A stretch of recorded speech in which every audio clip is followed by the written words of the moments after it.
Hello everyone, welcome back to my YouTube channel. My name is Ansley.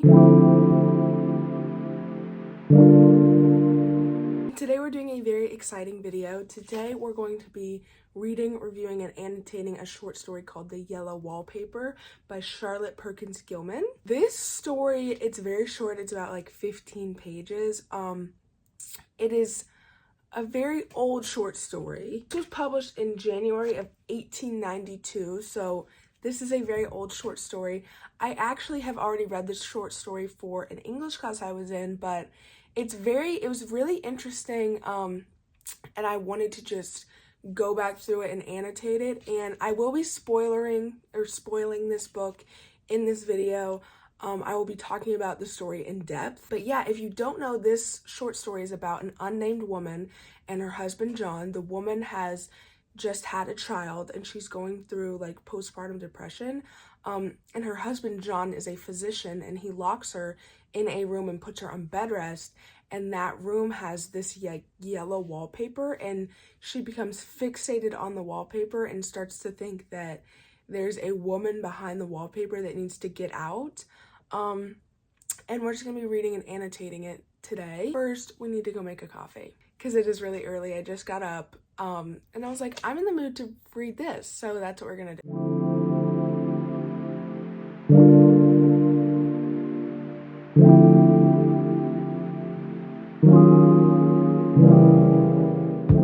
Okay, so I have my coffee, it's so pretty, and I have my book. It's not really a book, it's more of a short story. I did read this for my English class already, but I want to reread it and I want to annotate it, and I don't really have a specific annotation plan.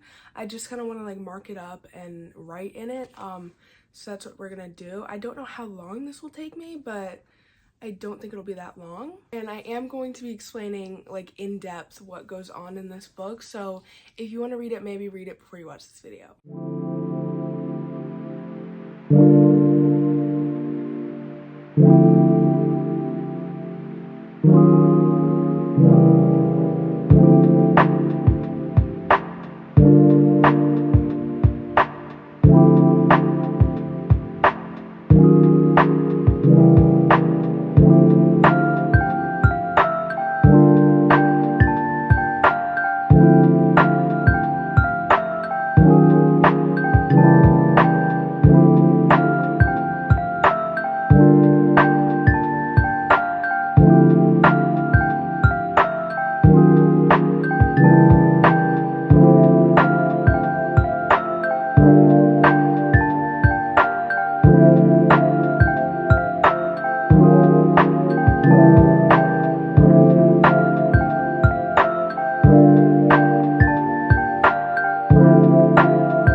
Okay, wow is all I have to say. I've now finished The Yellow Wallpaper by Charlotte Perkins Gilman for the second time, and it is incredible. This story really is a masterpiece. Wow, like it just, even reading it for the second time, it felt like it was the first time. Like, so this story, I mean, wow.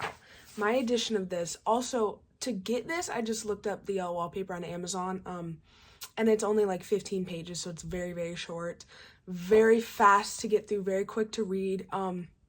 If you like classics or like classic literature or just beautiful writing and prose or late 19th century writings, you have to read this book. Like, if you just like scary books in general, I think you should read this story. It is so monumental, and I feel like there's so many things that has been pulled from this book. In the very beginning, it has basically a summary of everything that happens. And then in the back, there's notes where you can write like notes on the story.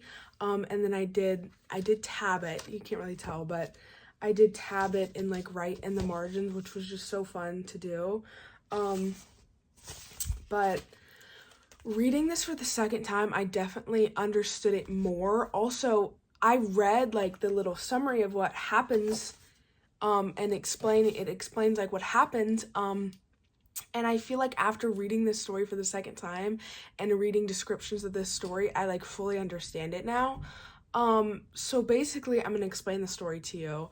There is a woman, an unnamed woman, and you are told this story through her journal entries. And her husband's name is John. He is a physician or a doctor. And they're staying in this rental house for a while their other house is ready. And the woman has just had a baby. And they don't really mention in this, but what is going on is she's going through postpartum depression. And her husband's sister, Jeannie, is taking care of the child, and the woman has been put on bed rest for her condition because they've basically just been saying that she has a nervous depression. There is a quote on the first page that I would like to read to you because I feel like it really just shows the tone for the whole story. Basically it talks about where they're staying, and she says, "It's a colonial mansion, a hereditary estate, and I would say a haunted house and reach the height of romantic felicity, but that would be asking too much of fate." And then she says, "John laughs at me, of course, but one expects that in a marriage. John is practical in the extreme, and he has no patience with faith, an intense horror of superstition, and he scoffs openly at any talk of things not to be felt and seen and put down in figures." So I just love that little passage, because I feel like it shows. Also, there was a passage, let me find it because I missed it the first time I read it. And I thought it was such a good way to like show something. So clearly this woman has an amazing imagination. Like, she just wants to write and describe the things going on in the wallpaper. And she says, "I never saw so much expression in an inanimate object before, and we all know how much expression they have. I used to lie awake as a child and get more entertainment and terror out of blank walls and plain furniture than most children could find in a toy store."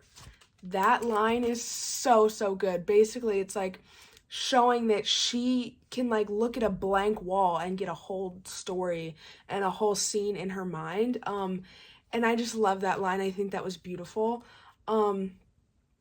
But basically, she's on bed rest. They're at this house for 3 months, and you go through her journal entries for that 3 months, and you just see her like talking, and she's like, "I think I'm better. Like I'm fine." Like, and then her husband is like, "You're not fine. Like, you need to keep resting." And he just is like, "You need to be on bed rest. You need to not write. You need to just relax." And basically over time, you just follow her as she spirals more and more into like insanity, and she thinks that there is a woman behind this wallpaper trying and like clawing at the walls to get out. And on the last day that they're there, like they're leaving, she rips the wallpaper off the walls and is like, "I let the woman out." And there's a line at the very end, which I did not catch this the first time I read this. It says, "I kept on creeping just the same, but I looked at him over my shoulder. 'I've got out at last,' said I, 'in spite of you and Jane, and I've pulled off most of the papers, so you can't put me back.'" That is like, and I wrote in the back, I wrote, "Perhaps the woman in the wallpaper is a reflection of herself," because she's talking about how she got out, like she finally got out, like out from the confines of her husband and this disease that they say she has, and she's like crawling freely and she's out and she made it out. And I love that line, and that like I just love it because it's like you learn about this woman and the wallpaper, and you're getting it like from her point of view, and she's been trapped in this room for 3 months, and it's like she's going a little insane. And I just think this story is just so incredible. It's so incredible. I highly recommend reading this story. If you read this story for school, I think that you would love it. I think everyone should read this. I think it is a masterpiece. I really think this story is a masterpiece. I think that if you like any of the books that I read, like Frankenstein or The Invisible Man, or like stuff written in like classics pretty much, then I think that you would absolutely love this. If you like scary books in general, or like thrillers, and you like beautiful writing, then I think you should read this. I love this book. I'm so excited that I read it a second time. I hope that you guys enjoyed today's video, and maybe you'll read the Yellow Wallpaper now. I don't know. I think you definitely should. But remember to like and subscribe this video so I can do more of them. And I gotta go read my April TBR because it is looking so bad. I'm behind by like 5 books. But it's fine. Anyway, I will see you guys later. Bye!